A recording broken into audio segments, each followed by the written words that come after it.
I think we're about to start. If you'd like to get something to eat and take your seat, something to drink over there.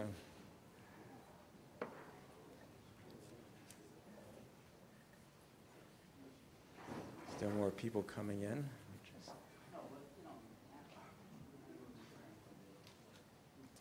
Well, good afternoon on this beautiful day. It's my privilege to welcome you to Boston College and to our conference that will address the topic, Are Jews and Christians Living in a Post-Polemical World? This conference is sponsored by the Center for Christian Jewish Learning here at Boston College. My name is James Bernauer, and along with Rabbi Ruth Langer and Dr. Camille Fitzpatrick-Markey, we direct the center. The center was established right at the beginning of the new millennium, and I like to think that it shares the confidence of being present at the birth of a new historical epoch, that as far as Christian-Jewish relations are concerned, one page has been decisively turned, and we have begun to write a new and far more promising chapter in the relationship between these two faith communities.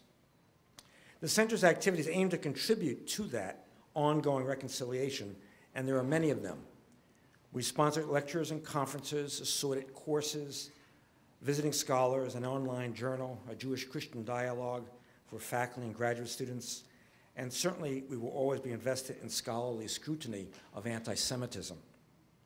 Our work has been made possible by the generosity of many, and especially by the founding endowment that was the gift of the late Mr. John Corcoran, a Boston College alumnus. One of the ways in which we remember him is in the name that has been given to the center's visiting professorship, the John Corcoran Chair.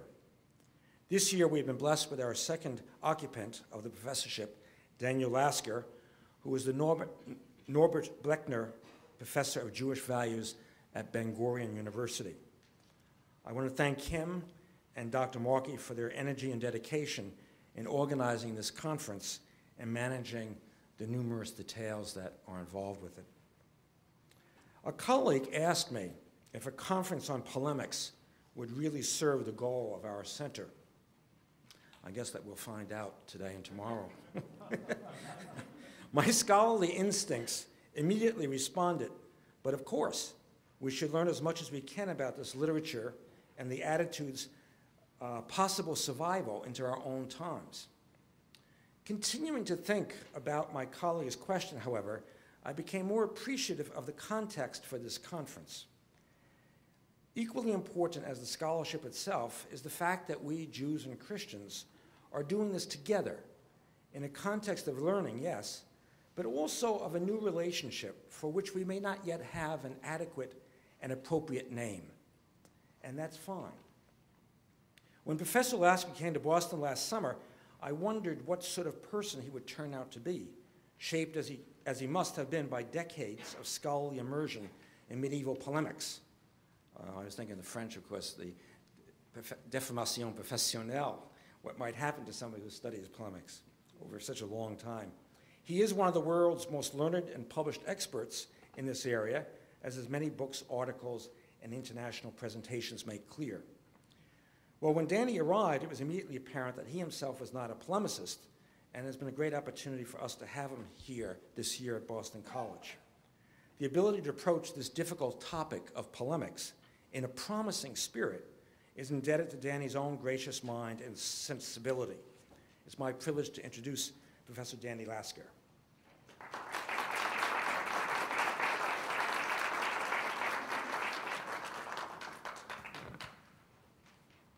Oh, thank you very much, and good evening. I'd like to begin by expressing my gratitude to the Boston College Center for Christian Jewish Learning and to its director, Father James Bernauer, and the associate directors, Dr. Ruth Langer and Dr. Camille Fitzpatrick-Markey. First of all, for inviting me to BC for the visiting Corcoran Chair in Christian Jewish Relations, and for encouraging me to organize this conference. They've made my stay at BC most pleasant and fruitful. As the speakers know, Camille has taken upon herself all the administrative aspects of the conference, making my role today relatively easy. I would also like to thank Boston College administration for its support for the Center for Christian Jewish Learning, the Corcoran family for endowing the activities of the chair, and the speakers who have taken out time from their busy schedules to join us here at BC for this conference. I would like to take this opportunity as well of wishing a speedy recovery to John Palinowski, who was originally scheduled to be with us, but unfortunately could not make it. The title of our conference is based upon a statement in Professor Israel Jacob Yuval's book, Two Nations in Your Womb, which appeared first in Hebrew in 2000 and then in English translation in 2006. This book, whose title refers to the prenatal struggle between Jacob and Esau, offers some controversial theses concerning the historical relationship between Jews and Christians. Without going into the details of Yuval's problematic conclusions, one statement in his introduction especially caught my attention. Yuval writes, "The Christian-Jewish debate that started 1900 years ago in our day came to a conciliatory close.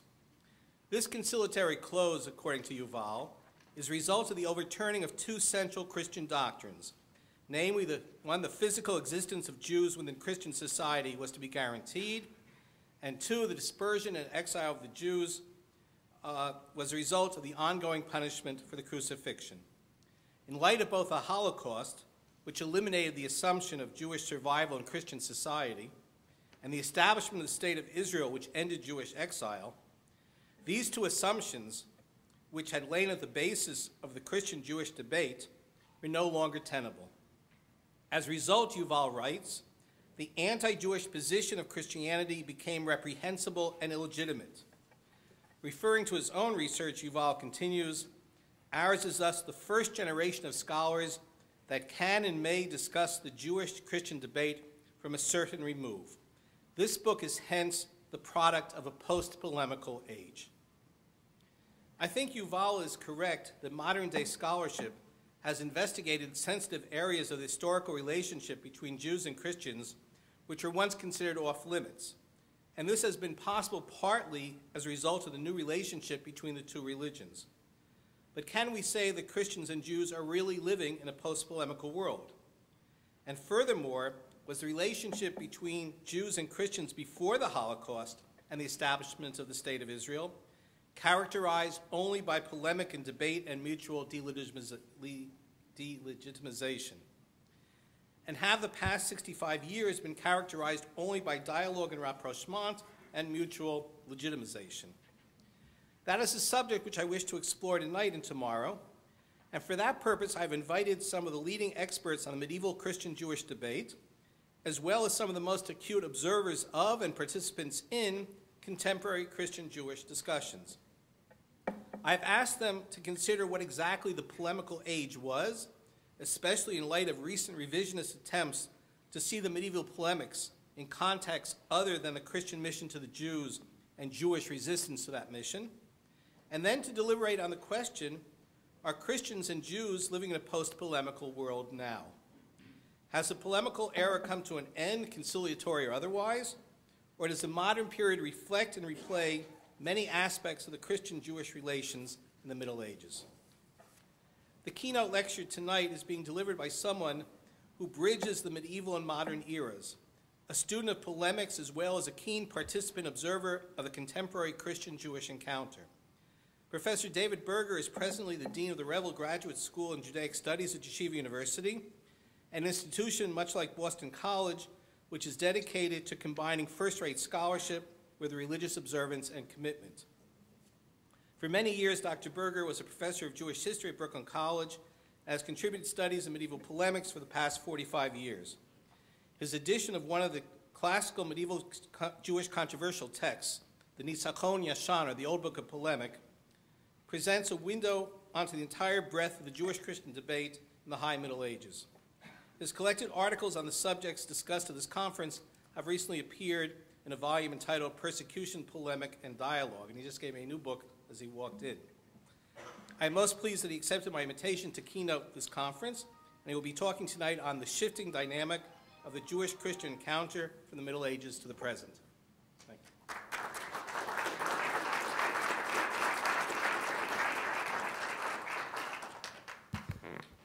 I couldn't turn down an invitation from Professor Lasker, because I would be subjected to withering polemical denunciation if I did. Although, as I said at a conference we were at very recently in Jerusalem, when he disagreed with a disagreement that I had expressed with something he had written, I have a mathematician friend who told me that the difference between my field and your field, he said, is that in my field, if you make a mistake and someone proves you're wrong, you have to admit it. In your field, if you make a mistake and somebody proves you're wrong, you can come up with 100 arguments as to why you're really right after all. So I will try to present a variety of analyses and views here that have, I hope, at least some chance of being right. And I'll begin with something that's actually the proposition about which I am most uncertain. The Jewish-Christian relationship begins obviously in antiquity, but there is a vigorous scholarly debate going on over the last at least decade or two regarding the question of when the two religions came to be seen as separate religions. This is known in the field as the parting of the ways argument. Now, the earliest polemical issues that are emphasized, at least in Jewish sources, and as I said, this is something that I am probably least certain about out of all the things I'm going to say today in terms of my own opinion, but my sense is that the Jewish material seems to emphasize a theological difference rather than the rejection of the law. The rejection of the law is seen by many as the issue that created the split, and that theology was secondary and became dominant later on. There's no question that the law played a very important role, but the early Jewish references to the positions of the people who are called minim, which roughly means heretics, speak about theology. And I suppose that to a certain extent, the question of whether theology or law would be the primary concern in the earliest texts depends on when you date the parting of the ways. That is, if there was a sense of two discrete communities going back to the late first century, let's say, when many Christians, at least in the land of Israel, were probably still observing the law, then some sort of theological difference would presumably loom largest. On the other hand, it's not clear how large the theological differences were that early. I'm inclined to think that the so-called parting of the ways, at least in the minds of intellectual leadership, is earlier than the revisionist scholarship of the last generation or so has argued. And so, when we look at the early texts, we find theological assertions based on biblical passages, which became, in some cases, classic in the Jewish-Christian debate, which continued to revolve around Scripture as one of its dimensions throughout its history, certainly into the early modern period. So that if God says, "Let us make man in our image," this is a formulation of some kind of multiplicity within the divine unity, the Father speaking to the Son. And there are a variety of other such verses that pointed presumably, purportedly, to some sort of plurality. Now,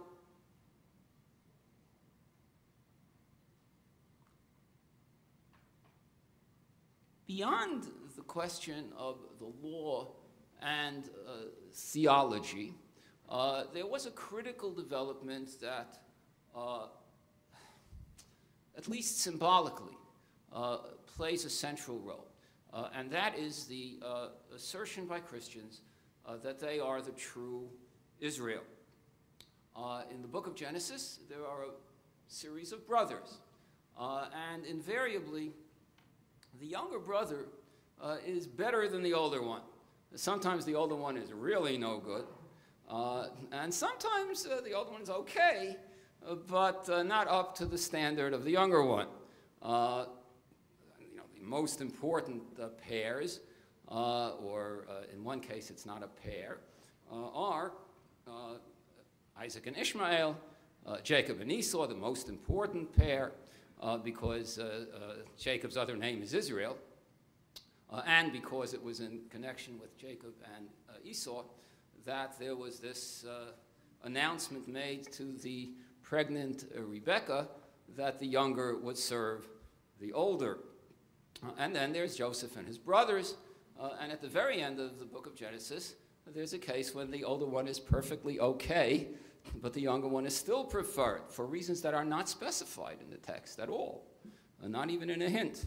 When Jacob blesses his grandsons, Joseph's sons Manasseh and Ephraim, Joseph places Manasseh, who is the older brother, near Jacob's right hand, presumably the more important hand, and the younger brother Ephraim near Jacob's left hand. And Jacob does something which I think it was Clement of Alexandria was the first one to notice this in a Christological context that goes beyond the standard younger and older brother theme. What does Jacob do? Yeah. What? He switches hands. That's one verb you could use. But there's another verb you could use. He crosses his hands. He makes the sign of the cross with his hands, thereby placing his right hand on the younger son's head, demonstrating beyond any possibility of disagreement that this is a Christological symbol. Now, the assertion that the church is the true Israel, the Israel of the Spirit rather than of the flesh, is, of course, central to this issue that nowadays goes by the name of supersessionism, and which I will get back to when we get to contemporary times. The challenge of understanding the 11th chapter of Romans is a challenge that continues to this day when in that chapter, really it's chapters 9 through 11, but in chapter 11 we have the famous image of a tree. The original tree is sort of rejected. There are new branches, or the old branches are rejected. The new branches are grafted onto it. They are the church. The old branches are the Jews. But we are told that the gifts of God are not taken back, and that eventually presumably the Jews, all Israel, but in this case Israel means the Jews. It has to in context, even though for Christians Israel often meant the real Israel, the new Israel, the true Israel, namely the church. But here, when it says that when the fullness of the nations will come in, or however you want to translate it, all Israel will be saved, Israel means clearly the Jews, the original Israel. It's just that they're going to be saved, presumably, when they recognize the truth of Christianity. So what it means that the gifts of God are, in the King James Version, without repentance, or in the newer translations, irrevocable, what that means exactly in terms of today's Israel is and was a matter of uncertainty, of disagreement, though I think it's fair to say that in the Middle Ages, the overwhelming Christian position was that although the old Israel will be grafted back in at the time of the second coming, and in that sense, Israel has not been rejected. The old Israel has not been rejected, but Israel right now is rejected, at least until that point. And as I said, that's something we will have to get back to. Now, the Christianization of the Hebrew Bible, which I've already said serves as a fundamental element of the Jewish-Christian debate, Jewish-Christian polemic, was to a certain extent an inexorable requirement of Christianity. Since the Bible was understood to be the Word of God, Christian doctrines that did not, at first glance, appear to be consistent with that text, the abolition of the law, for example, and the divinity of the Messiah, almost had to be found there. Since, after all, how do we know there will be a Messiah? How do we define this notion? Presumably, we know there will be a Messiah because of the prophecies in the Hebrew Bible. And so the true understanding of the Messiah, namely the Christian one, has to be found there. It has to be there on some level. And this isn't just an elective enterprise for Christianity, at least in its late antique and medieval and early modern varieties. I'm not going to be able to spend time here discussing the details of these scriptural arguments and how Jews and Christians interpreted these texts differently.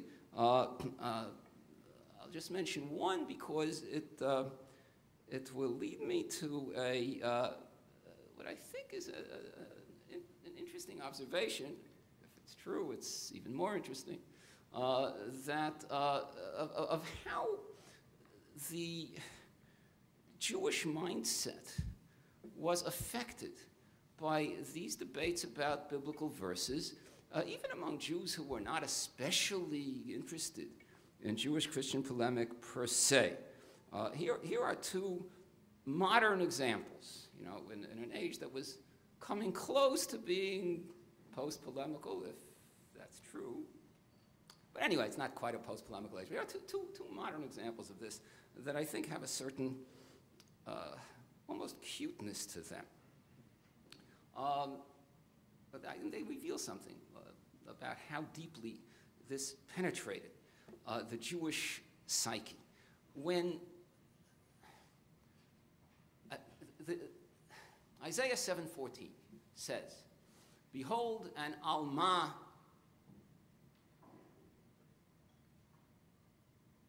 will conceive or is pregnant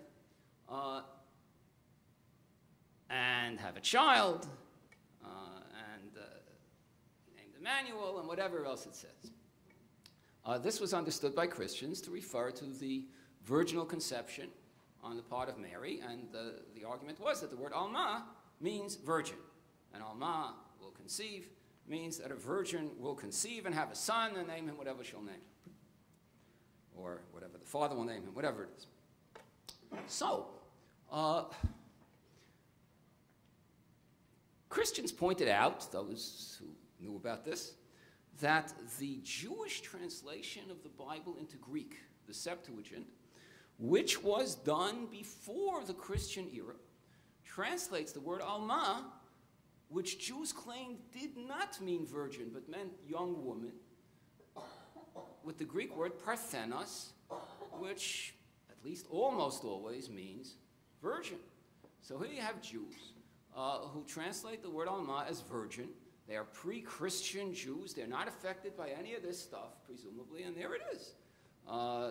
These Jews, who, to use a later rabbinic term in a different context, who are mesichim lefi tumam, that is, they're talking about this without any agenda, translate alma, virgin. So, you ask modern Jews who haven't thought too much about this, and even if they have thought a lot about it, how they explain this translation in the Septuagint. Does this mean that the Septuagint, the translators, understood this to be a prophecy about a virgin birth or a virginal conception?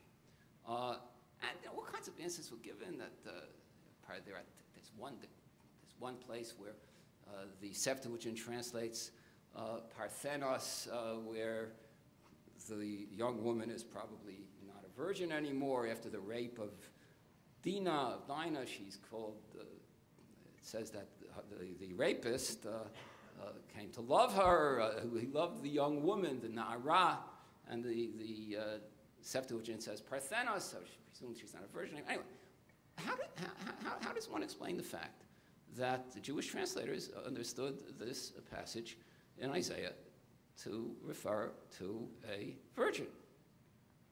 So, I'm just curious, an interesting test. How do you understand this if you don't want to say that they understood this as a reference to a miraculous virginal conception? Behold, an alma will conceive, and she will have a child. And okay, so you are. I'm glad to see this, and I confess that I didn't think it is. I was in the same position you are for years, until one day I read something in an 11th century Christian polemic quoting a Jew. And since then, I've asked this question to some people, including my wife, by the way, who gave the answer of this medieval Jew, which I think is actually the right answer. Behold, a virgin will conceive and have a child. Now remember, the Septuagint translators are writing before there's a Christianity. So what does this mean? It means there's this virgin, and she will conceive, and in the process, she will no longer be a virgin. The way every virgin who eventually conceives ceases to be a virgin in the process that led to her conceiving. This is a case in which Jews, not just Christians, but Jews, sort of don't see something because they have been so trained to think in terms of this Jewish-Christian confrontation as to what this means. Another example that's, I think, less significant but cuter, there is a book by, there was a Hasidic kind of comments on the Bible called Sefer Chanukas HaTorah, in which the author says the following: the rabbis tell us that someone who is arrogant is like someone who commits idolatry. So he asks, what's the connection between arrogance and idolatry? Well, he says, the rabbis tell us that when God said, let us make man in our image, he was talking to the angels. He was consulting them as a way of teaching us humility. So, if a person is humble, he's learned this lesson, which means that he understands, let us make man in our image, as God's addressing the angels. But if a person is arrogant, he obviously has not learned this lesson. And that means that he must interpret, let us make man in our image, in the only other available interpretation, which is that the Father is talking to the Son, and therefore this Jew is going to believe in a kind of Christian idolatry. We'll get to whether that word is appropriate or not later. I think on any reading it's not. But in any case, he will engage in idolatry because that's the only other way to interpret the verse. Now, it's not the only other way to interpret the verse. Various Jews interpreted this verse in different ways without embracing the Trinitarian interpretation or the address to the angels interpretation. But there again, you have a case where Jews' psyche has been formed by the scriptural debate that was lasting for so many centuries and even more than a millennium. Now, in the Middle Ages, the interpretation of Scripture developed in certain areas in northern France, especially in the Middle Age, in the 12th century, in the form of what I would call a ruthless pursuit of the straightforward, plain meaning of Scripture. And while sometimes in quite controversial ways, including interpreting in ways that differ from rabbinic interpretation, even in matters of law. And this does require explanation. There's a literature about this. But one suggestion has been made that this is a function of the Jewish-Christian debate. Because in these debates, Jews invariably insisted on the plain meaning of Scripture, denying a Christian allegory, insisting that the only way to interpret the Bible properly is to follow rules of grammar, of language, and of context, which is essentially what plain or straightforward interpretation does. Then, when they came home after a debate with a Christian in which they congratulated themselves that they had prevailed by arguing for the validity of only the plain meaning, they opened up a Talmudic passage with an exegesis of the Bible that violated these rules of straightforward interpretation, so that Jews may have come to internalize this polemical insistence on straightforward interpretation. There are many other issues here which I can't address on this kind of overarching talk, but this is at least a possibility. Now, alongside the scriptural argument, there was a philosophical argument, and the world's great expert on this is sitting in the front row here and just introduced me. Here, it really depends on which Jewish community you're dealing with. The Jews of Southern Europe, of Spain, of Italy even, of Southern France, were much more philosophically oriented than the Jews of Northern Europe. And those Jews who engaged in such argumentation insisted on the irrationality of Christianity, of Christian doctrine. With regard to the Bible, it was the Christians who posed the arguments and Jews reacted. In the case of, for the most part, in the case of philosophy, it was Christians. It was Jews who posed the arguments and Christians who reacted. And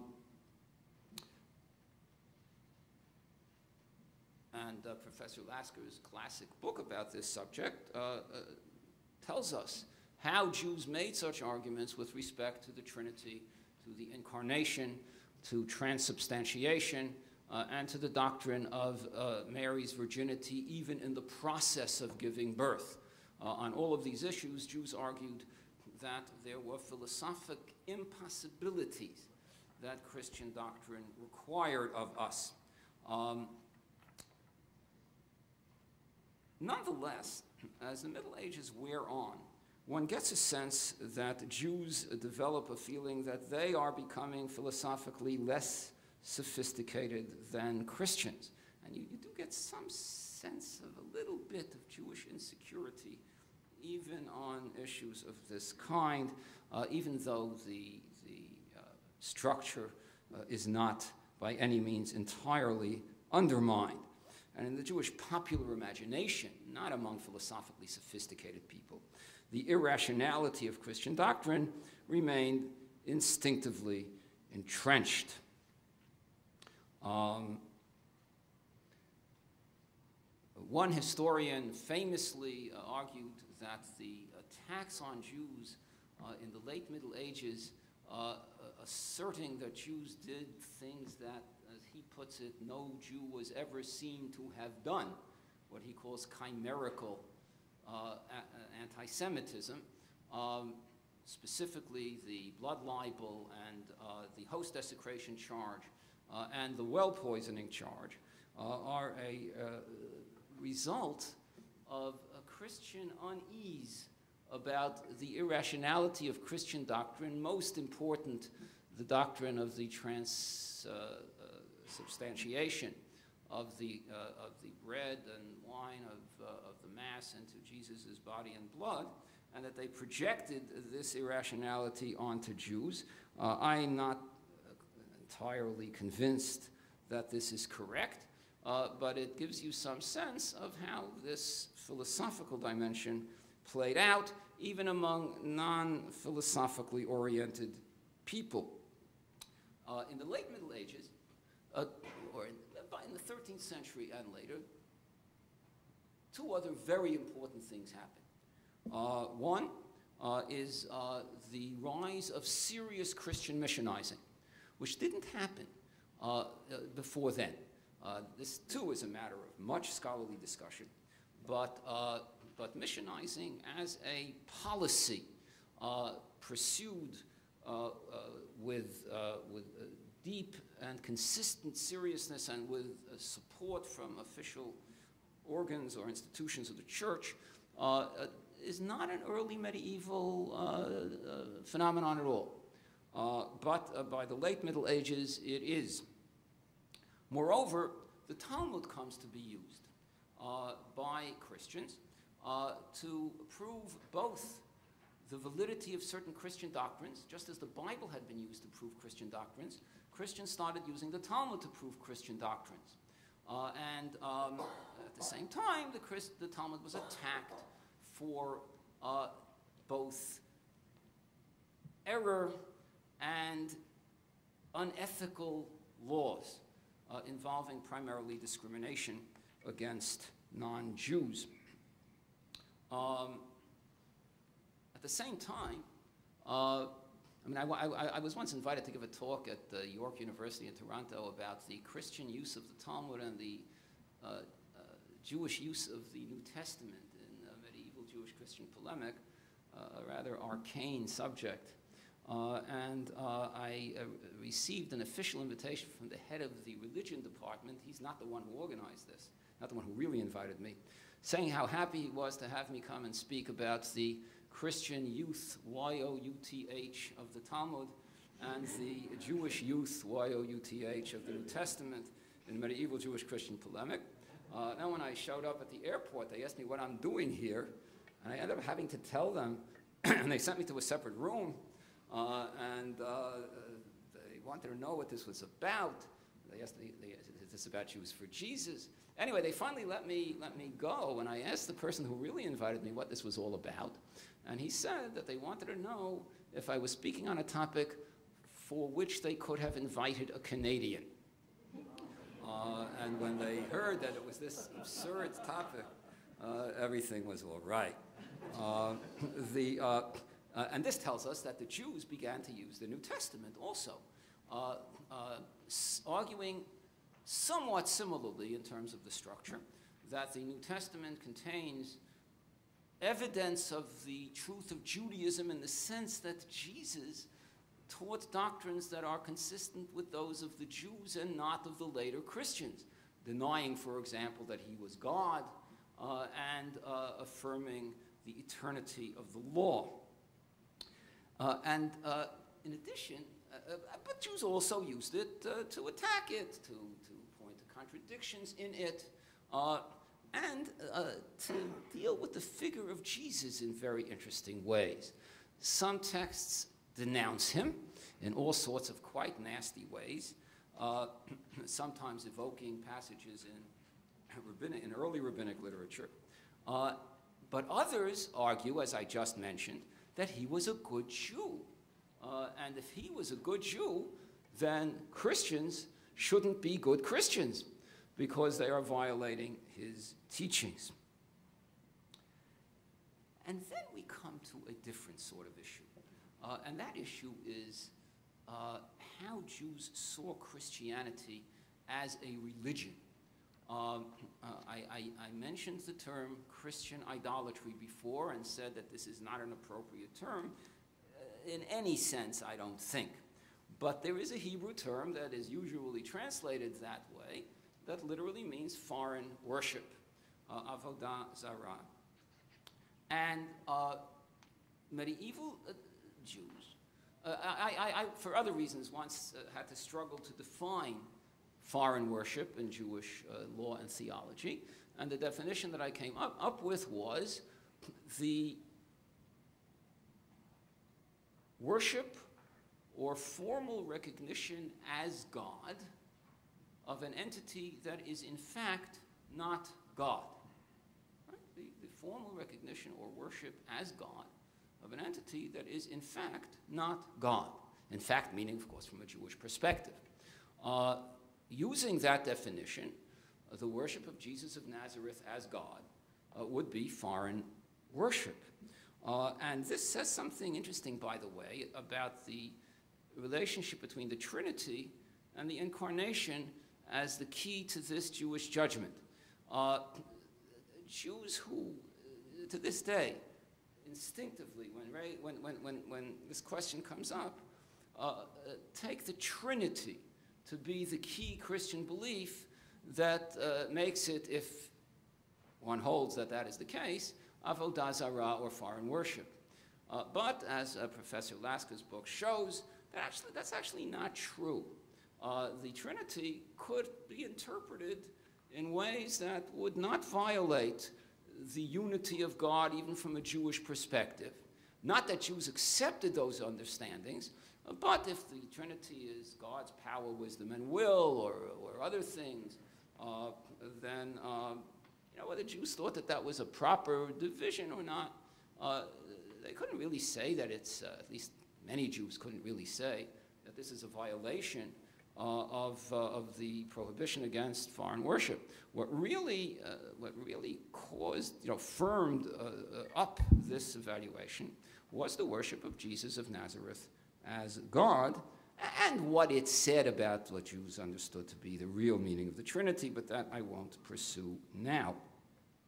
Now, if Christianity is avodah zarah from a Jewish perspective, this raises a question about the destiny of Christians, both individually in the world to come and collectively at the end of days.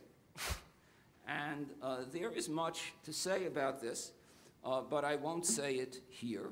I will only, and I'll get back to this actually in a little while when we hit the early modern period, which we are about up to. I'll just say very fleetingly something about the impact of Protestantism. Protestantism provided some benefits to Jews. You couldn't have a host desecration charge in a society that didn't believe that the host really represented the actual body of Jesus. The resonance necessary to produce such an accusation against Jews just wasn't there if the host was just a symbol of some sort. And even ritual murder accusations are attenuated, I think, in a Protestant environment. There was not very much impact of the famous fulminations of the late Luther. What Jews did try to do in Protestant countries was tell Protestants that Judaism is like Protestantism, and in Catholic countries to tell Catholics that Judaism is like Catholicism. So, Jews are like Protestants because they use the original sources in the original language. They don't confess to rabbis. They don't have rabbinic celibacy. They don't accept the authority of the Pope. And they perceive Catholics as those who engage in foreign worship, which many Protestants did because of transubstantiation, because of the adoration of the host. And Jews, they said, were also opposed to icons like the Protestants. So how are Jews like Catholics? Well, they believe in tradition in addition to Scripture. They believe in the importance of works rather than just grace or faith. And they believe in free will in a way, or I should probably put that differently because Catholics also didn't fully believe in, this complicates matters, but Jews deny predestination in the Calvinist sense, just as Catholics do.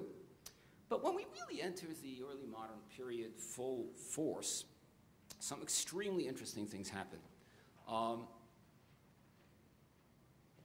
First of all, a medieval text that probably did not mean what I'm going to tell you now came to be understood by many early modern Jewish authorities to mean that. What is that?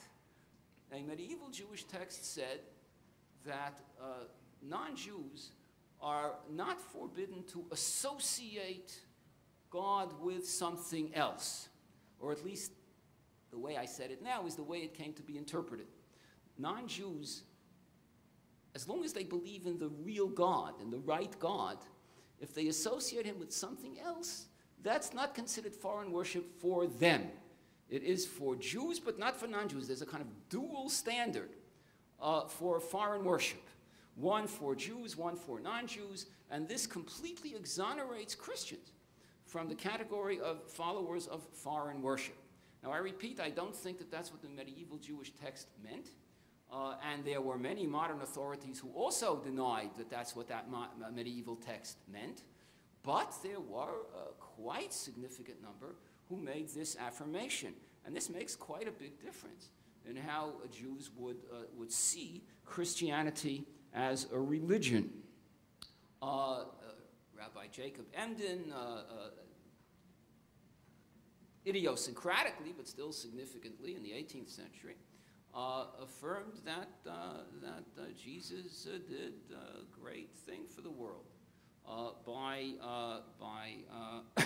teaching them, as he put it, the 7 laws that the rabbis say bind non-Jews, which are mostly moral laws, but also include the prohibition against foreign worship. And then, as we enter the 19th century, something particularly interesting happens among liberal Protestants in particular. For 19th century liberal Protestants, many of whom were academically affiliated theologians and or historians, the old standard doctrines of Christianity were doctrines in which they weren't so sure they believed anymore. In which case, the question arose, what did Christianity introduce to the world that was new and critically important? These people still consider themselves Christians, deeply Christian. And the answer had to be Jesus' ethics. To some degree also his relationship to the Father, but ethics. Now, at the same time, Reform Judaism was born in Germany, and Reform Jews no longer felt bound by the details of Jewish law. And so what is it about Judaism that was distinctive? The answer is ethics. And so something really kind of ironic happens. The two groups pretty much agree on content, but there is a battle of turf. Is that ethical system that they both more or less affirm Christian, or is it really prophetic Judaism to which Jesus didn't really add anything worthwhile? This approach, or this issue, led to Christian attacks on the ethics and spirituality of rabbinic Judaism in the time of Jesus, because Jesus' teachings needed to be contrasted with those of the rabbis of his time. This is a process that of which Christians at the time were very conscious that Jews were doing this. One Christian wrote that the Jews claim that since in the final analysis Jesus didn't do anything, the Christians had to make him into a god.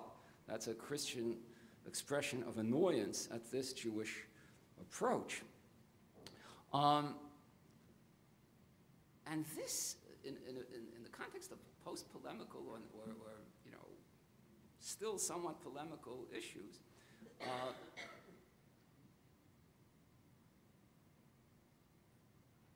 arose in my own personal experience in 2 cases when I was asked to look at textbooks dealing with religion, American textbooks.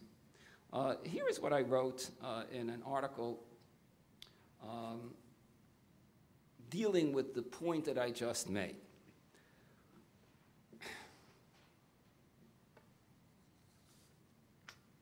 For both liberal Protestants and liberal Jews, a key factor, perhaps the key factor, defining the quintessential character of their respective religions was ethics. Since liberal Jews were no longer committed to traditional Jewish law and liberal Christians were no longer committed to traditional Christian dogma, it followed that unless their ethical teachings could be distinguished from those of rival religions, their own faith's raison d'etre was called into question. I just said that. That this dynamic operates even in the absence of any ill will toward the other, in other words, in a post-polemical situation, was brought home to me with particular force in a contemporary context quite different from that of late 19th and early 20th century Europe. The state of California was preparing a religion curriculum for its schools, and a still unfinished textbook in the history of religions prepared for this purpose had elicited criticism from Jewish organizations, and not surprisingly from other groups as well. The Jewish concerns centered on the depiction of Judaism in the time of Jesus. I was asked to comment on these criticisms and quickly realized that, mutatis mutandis, whatever changes are needed, I had been transported back into the days of, and I list these late 19th century Christian and Jewish scholars. This time, not a trace of anti-Semitism could reasonably be attributed to the authors, and yet they faced an intractable dilemma. How are the career and significance of Jesus of Nazareth to be presented in a school textbook? Separation of church and state precludes the affirmation that he was the Messiah and Son of God who died for our sins. I mean, you can say that's what Christians believe, but you can't say that that's what he was. At the same time, the United States is a predominantly Christian country, so that Jesus cannot be presented simply as a charismatic preacher who taught more or less what his contemporaries taught, but somehow so inspired his disciples that they succeeded in founding a religion centered upon him. What remains is precisely what remained for liberal Protestants in Europe a century earlier, a depiction of Jesus as the bearer of an ethical message distinct from that of his surroundings and markedly superior to it. While many of those liberal Protestants went well beyond what this structural dilemma had forced upon them, to a significant degree, they had little choice. I then was actually asked years later to consult in a more formal way for a textbook company on Jewish content, and I actually was given the opportunity to formulate a few sentences that would try to solve this. And what ended up, I'm not going to read you the whole thing, but what ended up is something like this. There's a discussion of Jesus's ethical teachings, and it says, Jesus shared these and related ethical concepts with other prominent Jewish teachers, but he gave them particularly eloquent and influential expression. Now that's what I said in the earlier piece wouldn't be enough, but it turned out that in a politically correct age, the textbook company was willing to accept this as enough. And nonetheless, there was a Jewish group that monitors textbooks that wasn't satisfied even with this, but I basically said, too bad on them. But anyway, there's more that I could say about this, but I won't because there are constraints here. Now, in addition to the assertion that Christianity is not avodah zarah or foreign worship for non-Jews, there was a resurrection in certain, and I'm talking now about Orthodox Jewish circles, not just liberal Jewish circles, of a medieval authority named Rabbi Menachem HaMeiri, whose commentaries, voluminous commentaries on the Talmud, were largely lost in the early modern period, I mean, really into the 19th century, but some relevant quotations on this issue were not lost. And the Meiri turned into a major figure for some, I would say, liberally oriented Orthodox authorities, and even some not so liberally oriented ones. Meiri's position was that Christianity, at least it seems that that's his position, it's not so easy to be certain, that Christianity was not foreign worship, period, and that certainly any discriminatory laws that the Talmud has regarding non-Jews do not apply to Christians, period. This has very important consequences for ethical treatment of non-Jews in Jewish theory. Of course, for the most part, Jews didn't have the power to exercise intolerance toward Christians, even if they wanted to. but on the level of Jewish thought, this is a quite important development, though I don't want to give the impression that it was or is universal. And then, of course, we reach the Second Vatican Council from the Christian side. Here, I probably have 5 minutes or so, not more. Maybe I don't even have that, but I'll take it if I can, and say a few things about the issues that were raised by the Second Vatican Council and the age of dialogue that we live in today. First of all, famously, the Jewish section of the documents of the Second Vatican Council says, the particular document says, that the Jews of today, and not even all the Jews then, the Jews of today are not responsible for the crucifixion. There were some Jews at the time who are, but the other Jews at that time were also not, and no contemporary Jews are. And this is a statement of great importance in the 1960s. Some Jews, I think, churlishly reacted by saying, thank you. It's about time. But the truth is that if you're going to denounce the church for this doctrine, you can't treat its abolition as unimportant. It's a very important moment, even though you could nitpick about it. This development also created the Jewish-Christian dialogue, and in fact explicitly urges dialogue. And here, there, in a post-polemical age, remain tensions and sensitivities of great interest. For example, the word supersessionism has become a dirty word among people with ecumenical inclinations. That is, it is seen, and this is true of liberal, ecumenically minded Christians and many Jews, it is seen as somehow a moral flaw for a Christian to assert that Christianity has superseded Judaism.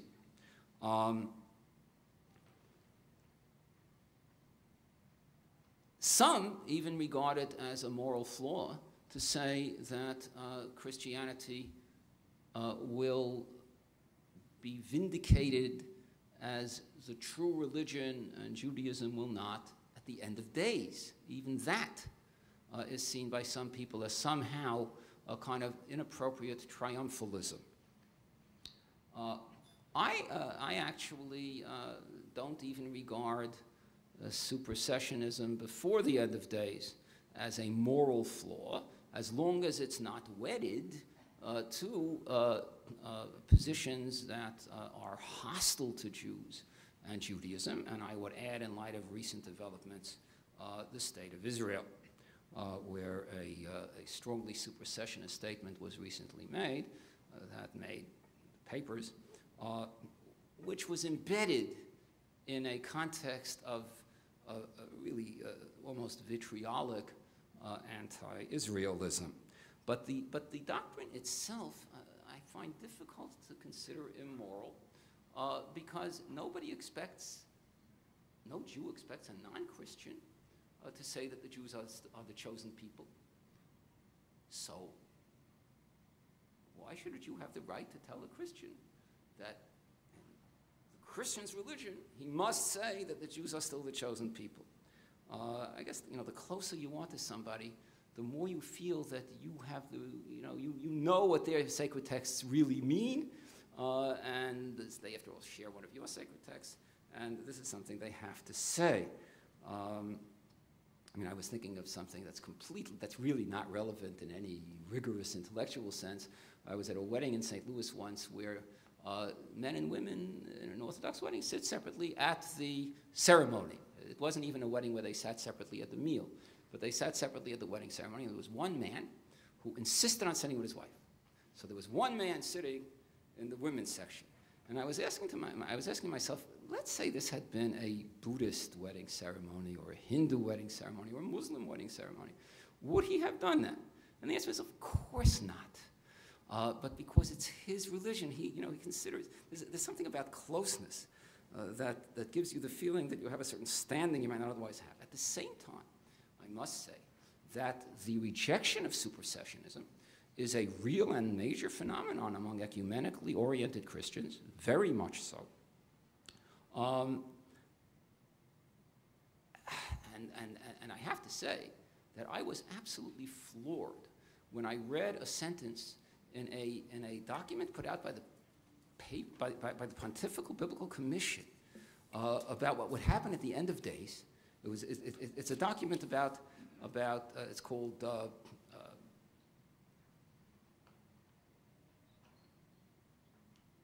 Jewish people and the sacred scriptures in the Christian Bible. Here is a sentence.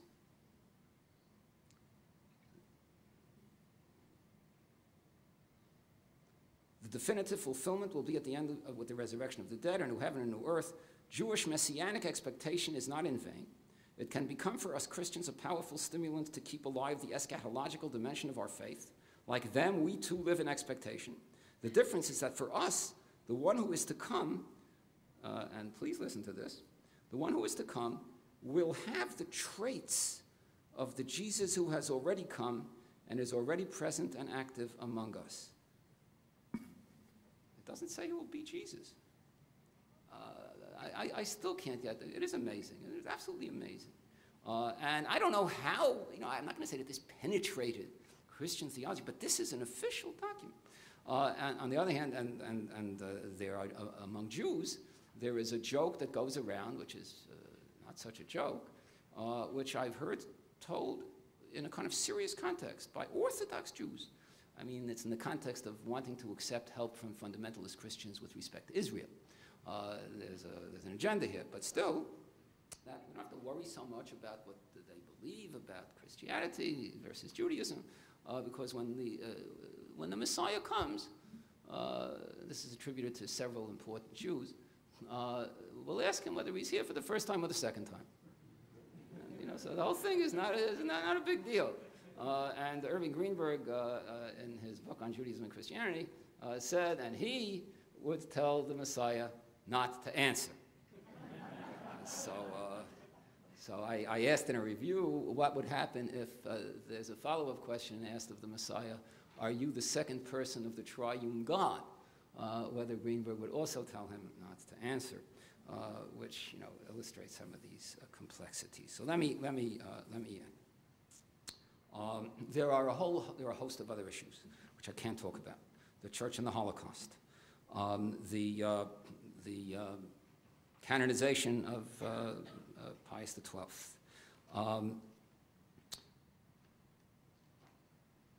policy with respect to the relationship between religion and the public sphere. And finally, and this could take many more hours, which I don't have, the state of Israel, where I've already alluded to the fact that a supersessionist argument was recently used in the context of hostility to Israel.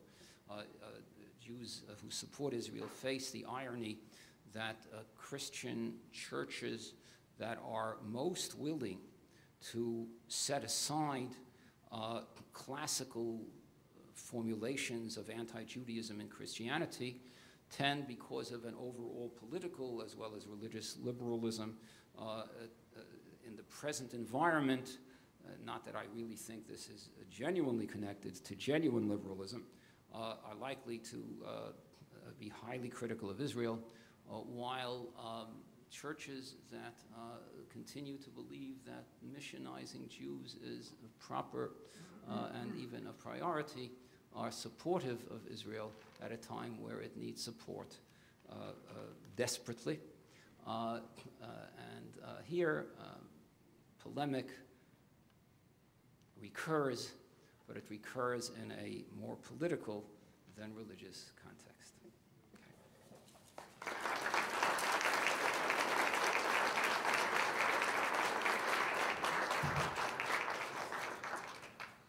We have a few minutes for questions, comments.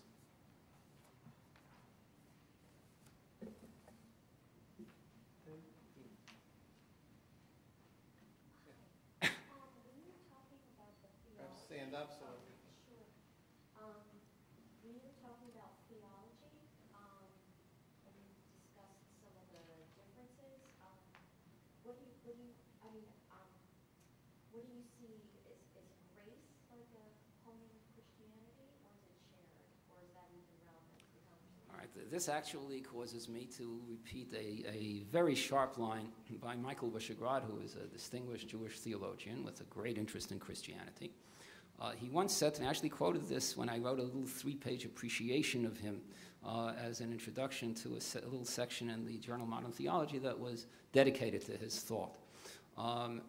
He once said to me, people make these, express these contrasts between Judaism and Christianity sometimes without really thinking the matter through, and they exaggerate those contrasts. One of those contrasts, he said, is that Judaism believes in works, and Christianity believes in unmerited grace, right?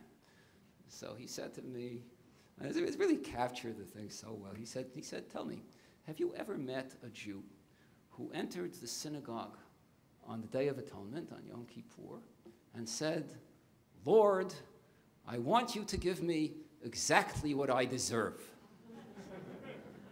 And that it really underscores the complications here. It's not so simple.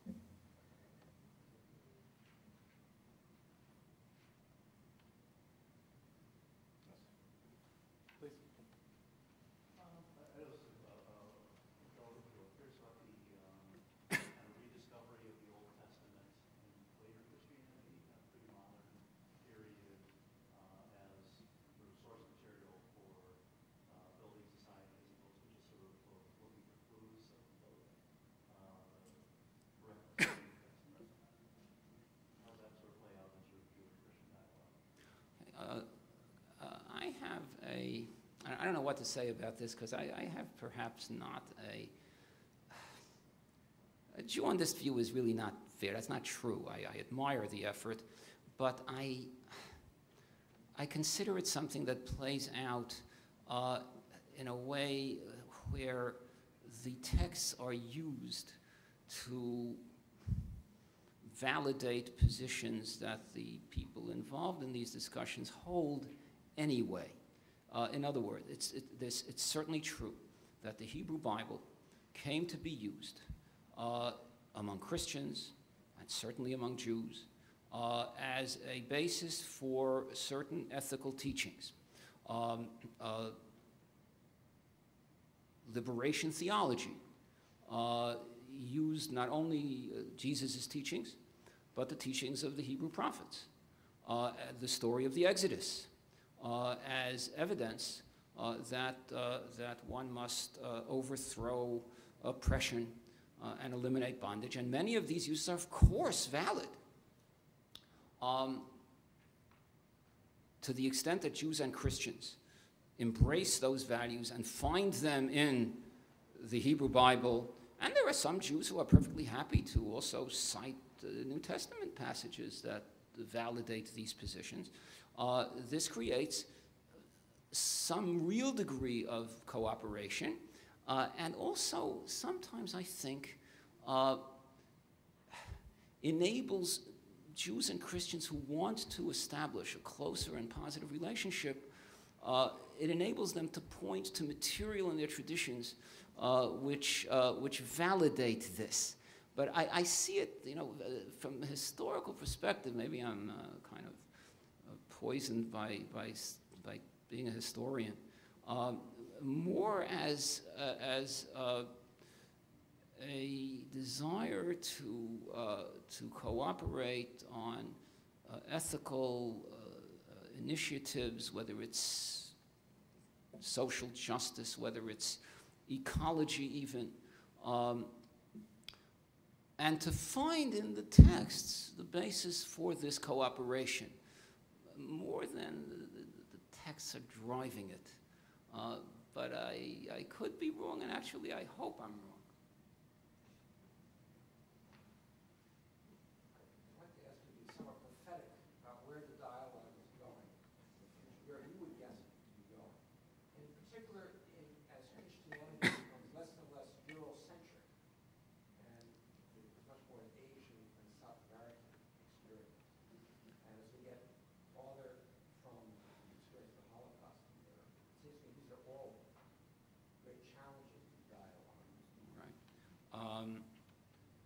Okay, so let me say, a few things which actually involve some controversiality.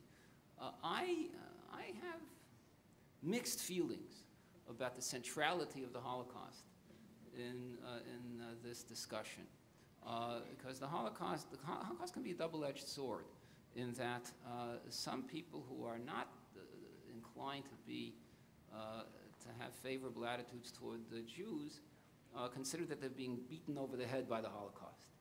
The Holocaust is being used as a tool of intimidation. You have to take position A, B, or C, because otherwise you're ignoring the lesson of the Holocaust. On the other hand, the lesson of the Holocaust is obviously of momentous importance. I think you're certainly right that its impact can't be expected to remain what it has been for the indefinite future. The other example that you gave was? The shift of Christianity. Yes, okay. So I've had some interesting experience with this a little bit. Cardinal Lustiger, who died a few years ago from France, who was a born Jew and was converted to Christianity in his teens when he was saved by a Christian family, brought a group of cardinals from Asia and Africa to meet primarily Orthodox Jews in New York.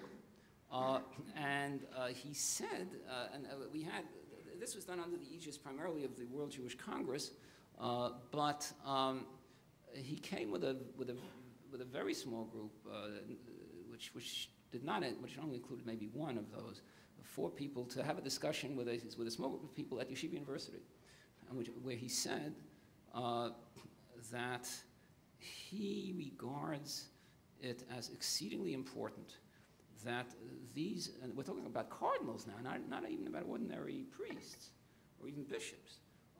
It's important that they meet Jews to reinforce their understanding of the biblical basis, the Hebrew Bible basis of Christianity, because he said they live in places where Judaism is marginal and non-existent, and as a result, their intellectual environment is one where the world of the Hebrew Bible doesn't play enough of a role in his view. Of course, I shouldn't say of course. In areas where there aren't Jews, you also tend to have a little bit less hostility toward the Jews. So they don't come from places that have anti-Semitic environments, which is a positive thing. But the absence of a connectedness to Jewishness, to Judaism, I think can be a problem.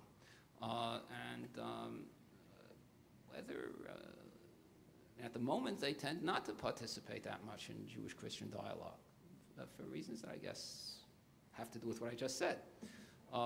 So I can only say that at least one cardinal was concerned about this and tried to do something about it, but I think the phenomenon and the issue is a real one. I wondered if you have any historical perspective on how Islam affects the Jewish-Christian dialogue, disputation. I would think that if at times Islam and Jews were not so hostile toward each other, maybe the Christians are more different, but at a time when Islam and Judaism become more hostile to each other, that makes Christians and Jews closer? Is there... It's a very big question. That's a very big question. I'll try to answer it in a few sentences.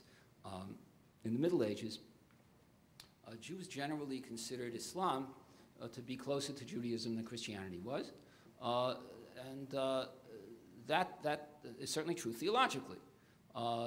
The deep differences having to do with Trinity and incarnation, let alone transubstantiation, didn't exist in the case of Islam. Maimonides famously said that Islam teaches unblemished divine unity. At the same time, the Hebrew Bible was much less important to Muslims than it was to Christians.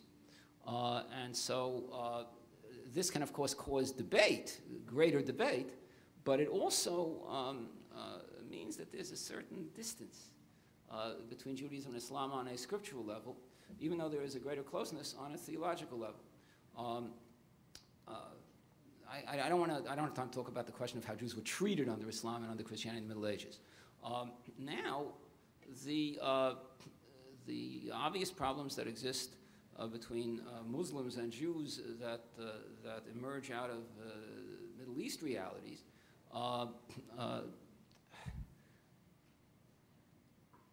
actually, I don't think that they have had an especially positive effect on Jewish-Christian relations or dialogue. Most Muslims do not engage in such dialogue. And this is in part because Islam didn't go through the Enlightenment. And it didn't develop the sorts of modern theology or theological reevaluation of Scripture that made this dialogue between Jews and Christians in the second half of the 20th century possible. At the same time, this doesn't necessarily bring Jews and Christians closer together, unless you would want to say that there is a joint interest in being hostile to Islam. But that isn't really the case. First of all, because Jews and Christians who engage in dialogue tend to be more liberally oriented in the most positive sense. That they're not people who want to be hostile to other people. They're very uneasy about being hostile to other religions. As a result, if anything, there is an effort by ecumenically minded Jews and Christians to try to find those Muslims who are willing to engage in discussion and develop some sort of trialogue sometimes. But at this point, those efforts are still at best in their infancy. Thank you very much.